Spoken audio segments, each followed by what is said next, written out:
But something remained inside of him. A burning desire to be among the best in the world, even when you're just an ordinary guy. Where am I going to go that I can get that same experience? And he hit upon an idea. An orchestra. Now he's got something for everybody. Here's something for you music lovers out there. I'm going to write what it's like for these world-class musicians to do what they do while I'm right there among them, practicing with them, and yet not quite able to do what they do. Well, there's a problem with this. You know, athletes, even the best of them, they're making mistakes all the time. They only get away with it because the other ones are all making mistakes too. But musicians, you don't make mistakes when you're in an orchestra. That gets you out of the orchestra. So what world-class orchestra was going to let some guy come in there? You just can't walk in and say, I'd like to sit in on fiddle for the next concert if you don't mind. But there was one conductor out there who said, I think we can do this. Leonard Bernstein. I mean, he may be the most famous conductor ever.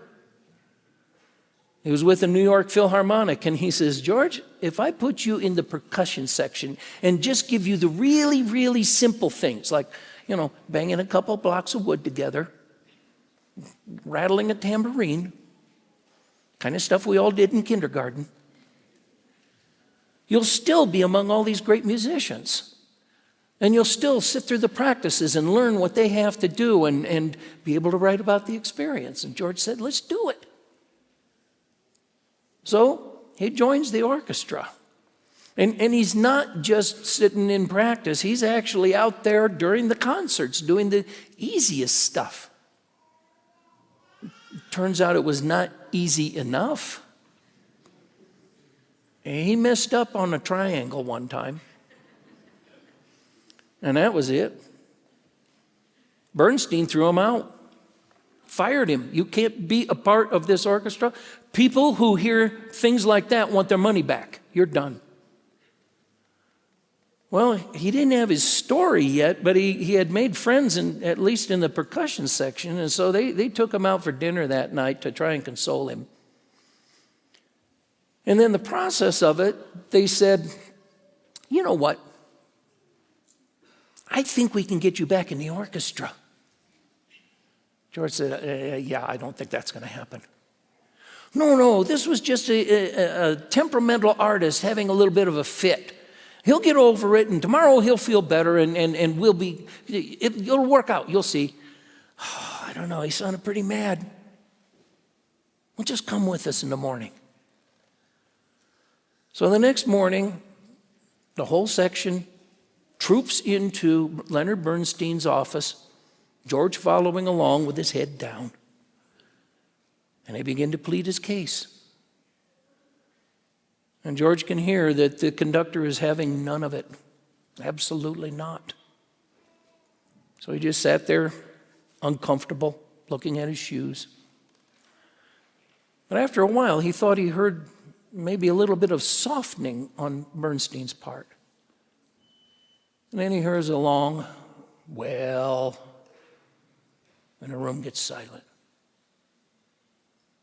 So George looks up, and Bernstein is glaring at him. And he says, I'll tell you what. In 3 weeks, we're going to be in Winnipeg, Canada. And I'm going to give you one note. And you are not going to miss your entrance on that one note, because I am going to give you the most obvious piece of direction in the history of music. And you got 3 weeks to practice. Get out of my office. So just like that, the whole section leaves the office and they go and they start practicing, where it turns out George's one note is on a giant gong. Right at the crescendo of Tchaikovsky's Second Symphony. Should be easy enough, right? You grab the mallet and you hit the thing. But you got to know how far away from the gong to stand. And you got to know the angle to the gong that you need to have and exactly how to place your feet and how to grip that mallet and where on the length of it to grip. How every part of your body from your toes to your eyes must be positioned. When to start that swing so it's going to strike at the right time. How fast to swing. How hard to swing. And where on the surface of that gong you have to land the mallet. This is a guy who had trained with professional training camps, flipped around on a trapeze for crying out loud. And yet he said it was the most intense training of his life to get ready for that one note. And part of what made it so intense was because it seemed so simple. And part of it was that because he knew there was nowhere to hide. This was right at the crescendo of the symphony. And part of it was he desperately did not want to let Leonard Bernstein down. And so week after week he practiced. And in the evenings, when all of the orchestra had played their concert, which he had to watch from the audience, and they got back to the hotel and they probably wanted a break from music, George Plimpton would get out his record player. You can take your phones and look it up if you have to.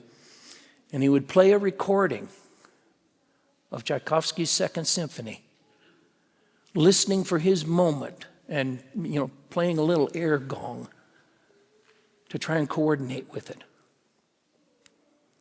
Night of the concert came. Winnipeg, Canada. George is sitting in a wooden chair at the back of the percussion section while the concert went on. Finally, the last piece of the evening, Tchaikovsky's Second Symphony. He stands up, puts his feet where they belong, got rosin on his hands, he's holding a mallet. He looks at the conductor.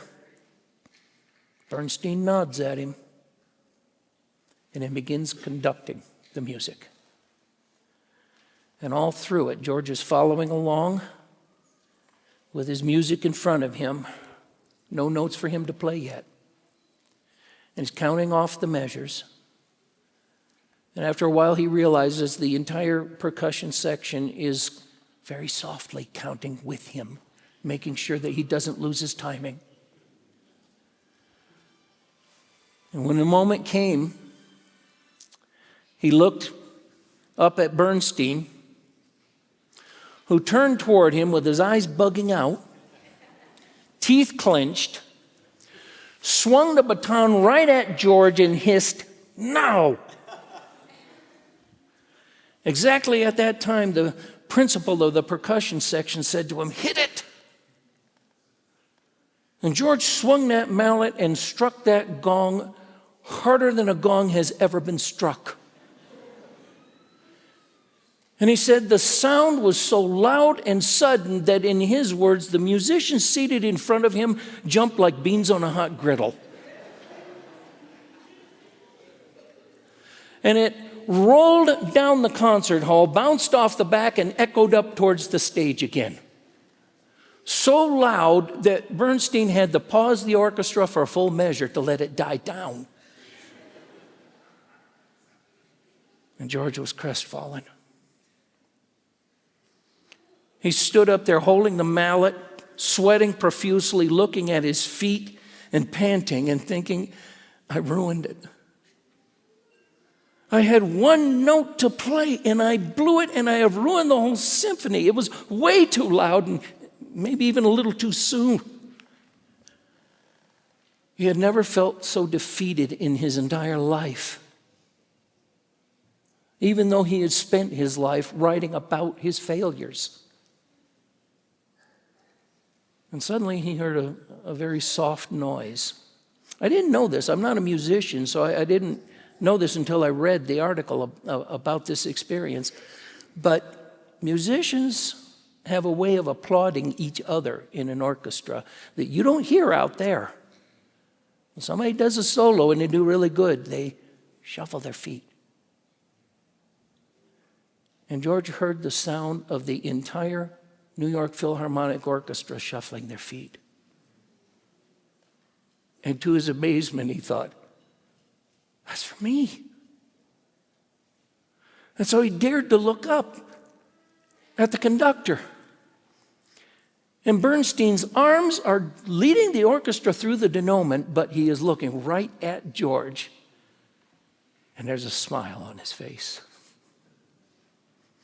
And he nodded and mouthed the word, yes. And when the music was over, all of the audience and the orchestra members stood up in a standing ovation, with Bernstein joining them for George Plimpton, who was, to his amazement, a one-note triumph. And a couple weeks later, he missed his entrance with some sleigh bells and got fired again. But now he had his story, and he had a legacy. For the rest of his career, during practice, when Bernstein wanted the orchestra to really emphasize a section, he would say, now, let's give this the Winnipeg sound.